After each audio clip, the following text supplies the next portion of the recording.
Hey guys stop. ఈరోజు మనం ఒక కామన్ ప్రాబ్లం గురించి మాట్లాడుకుందాం. ఇమాజిన్ నువ్వు ఒక ఫోన్ కొన్నావు, అది డెడ్ పీస్ వచ్చింది. సో ఇలాంటప్పుడు ఏం చేయాలి? కన్స్యూమర్ కంప్లైంట్ ఫైల్ చేయాలి, బట్ జనరల్ పబ్లిక్ కి తెలియదు. సో నేను ఎక్స్ప్లెయిన్ చేస్తున్నాను స్టెప్ బై స్టెప్. ఈ వీడియో చూసి నువ్వు కూడా అవేర్ అవ్వు.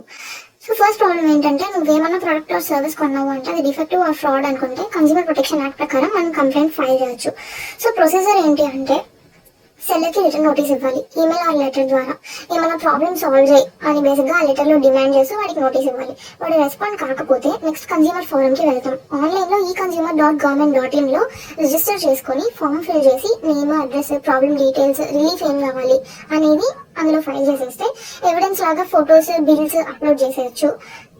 సో నెక్స్ట్ స్టెప్ ఏంటంటే, ఫారం యాక్సెప్ట్ చేస్తుంది. యాక్సెప్ట్ చేస్తే హియరింగ్ ఉంటుంది. నువ్వు ఆర్ లాయర్ ఎవరైనా వీళ్ళు ఆర్గ్యూ చేయొచ్చు. కానీ చిన్న కేసెస్ కి లాయర్ అవసరం ఉండదు, జడ్జ్మెంట్ వచ్చేస్తుంది. కాంపెన్సేషన్ ఆర్ రీప్లేస్మెంట్ ఇవ్వచ్చు. ఇది ఫ్రీ, ఆల్మోస్ట్ నామినల్ ఫీ ఉంటుంది. డిలే అవ్వచ్చు కానీ పేషెన్స్ ఉండాలి. ఫైనలీ గైస్, ఈ ప్రొసీజర్ తెలిసి కాన్ఫిడెంట్ గా ఫేస్ చేయొచ్చు. కన్స్యూమర్ రైట్స్ గురించి అవేర్ అవ్వాలి. ఫ్రెండ్స్ కి షేర్ చేయండి, లైక్, సబ్స్క్రైబ్, బెల్ ఐకాన్ కొట్టండి. నెక్స్ట్ వీడియోలో ఇంకో ప్రాబ్లం తీసుకొని వస్తాను. జై హింద్, టేక్ కేర్, బాయ్.